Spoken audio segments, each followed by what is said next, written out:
let's go straight to 2018. Which picks would you do differently, and who would you take at those spots? So 2018 was what? They traded up for Pettis and they drafted Mike McGlinchey. Yeah, let's start with those two. Okay. So if we're going same position, I'd probably stick to Mike McGlinchey. But to me, so 2018, if I go back to that draft, I was hung up on Minkah Fitzpatrick to kind of be. I wasn't even hung up as Minkah Fitzpatrick to be their safety. If you remember, Minkah Fitzpatrick had major value as a cornerback coming out of Alabama. People thought he could be like a Jalen Ramsey type, but not that elite of an athlete. You know, I thought within playing a zone scheme, which Minkah Fitzpatrick, by the way, would have failed in now that we know like what role he's suited for. Because I was very comfortable with the safeties that the 49ers had in Tart. And at the time it was Adrian Colbert. It should have been Jimmy Ward, but don't get me started on that. But I liked Minkah Fitzpatrick. And then the other guy I liked at that spot was Tremaine Edmonds. And I can't really blame the Niners for not taking them because they took a guy better than him in the third round of that draft in Fred Warner. So in my opinion, looking at how I felt in 2018, both of those picks would have been wrong for the 49ers. And, you know, I can't say McGlinchey was a wrong pick, but it's hard to stomach when you take a right tackle in the top 10 and he isn't a complete player. He's a very good player in one area, and he's a very average player in the other area. Usually it goes back to that conversation with tackle is a very difficult position to draft. But when you're drafting one in the top 10, usually you're hoping it's a Lane Johnson, it's a Trent Williams, it's a Tyron Smith, who was drafted 11 actually in the 2011 draft. McGlinchey went 9 in this one. John Ogden, right? Orlando Walter Jones. Yep. You're looking for this all-around 10-year starter for you. So looking back, what would I have done? I mean, I can't really say that it should have gone any different because the one guy that really sticks out as a sore thumb is Jair Alexander. And because of his injury questions coming out of Louisville, nobody was valuing Jair Alexander as a top 10 pick at that time. So it's really tough to say, oh, man, like Niners should have taken Jair Alexander because Tart was coming off a fantastic year, and they extended Tart. And Derwin's had injury issues, so you can't really say Derwin. Tremaine Edmonds, Fred Warner's better than him, right? Minkah, I guess, playing single high safety, but they had Jimmy Ward and they were going with Adrian Colbert. So I questioned the entire plan they had at single high safety in the first place. So overall, I'm okay with the McGlinchey pick. The Pettis pick is where I really start to have a little bit more problems because DJ Chark to me is better and he would have been the better pick if you're going receivers, right?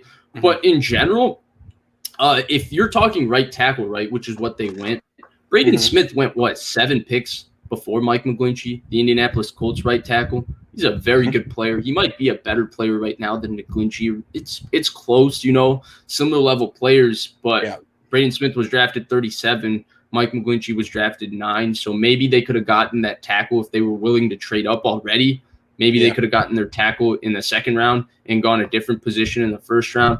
2018 is a difficult draft because there weren't a lot of guys that really stood out like in 2017, right?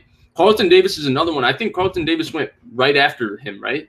Right after DJ. Carlton Davis was actually a little after DJ Chark. He was 63rd. How about that? It was 63rd. Okay. 63rd. Again, that's a guy. And that's a guy coming out of Auburn who would have been a perfect fit. He's long, rangy, athletic. He's what the Niners should have been looking for at corner. So that would be maybe I like both of those, actually. Carlton Davis, DJ Chark. To me, those were definites over Dante Pettis. I think I would have probably said both of those at the time, too. So I don't want to be this 100% hypocritical about this because, honestly, I didn't know a lot about Dante Pettis or wasn't even thinking anything of Dante Pettis. Definitely wasn't thinking of Dante Pettis in the 40s before the Niners took him. So I was thinking about DJ Chark and Carlton Davis at that point. But, yeah, I've been kind of rambling, but I can't really revisionist this and say like there's something specific the Niners should have done other than in the second round not taking Pettis. I think the first round pick, though McGlinchey, you wish he was better for a 9th overall pick. It's one that you can kind of be like, fine. Because like the other guys around that time, right? Like the linebackers, they got Fred Warner in the 3rd round. So it's like, well, that's what I was going to say. I mean, the ironic thing is like, I don't like their first 2 picks at all. You could say they should have taken Jair Alexander first. Actually, they should have taken Fred Warner first. And the funny thing is, if they would redraft 2018, where would Warner go? Top 5? yeah, Warner's going in the top 10 for sure. He's going in the top 10 for sure. Yeah, so they'd be lucky to get Warner with that pick that they used on McGlinchey. So the fact that they messed up those first 2 and then knocked the 3rd one out of the park so hard is the way it goes in life sometimes. So we're not just here to like say the Niners are terrible and dumb and they should have done all this stuff. It's kind of interesting to go back and play hindsight, but the 3rd round pick was one of their best 3rd round picks franchise history. So salute to 2018.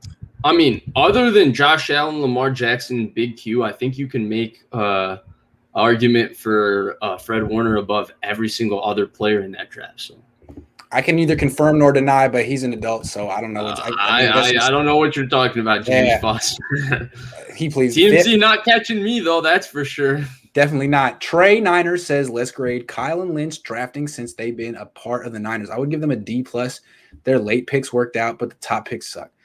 We're going to do it our own way today with the revisionist thing. And at the end, maybe we'll give them a grade. But that's a big project. I'll come back to that one.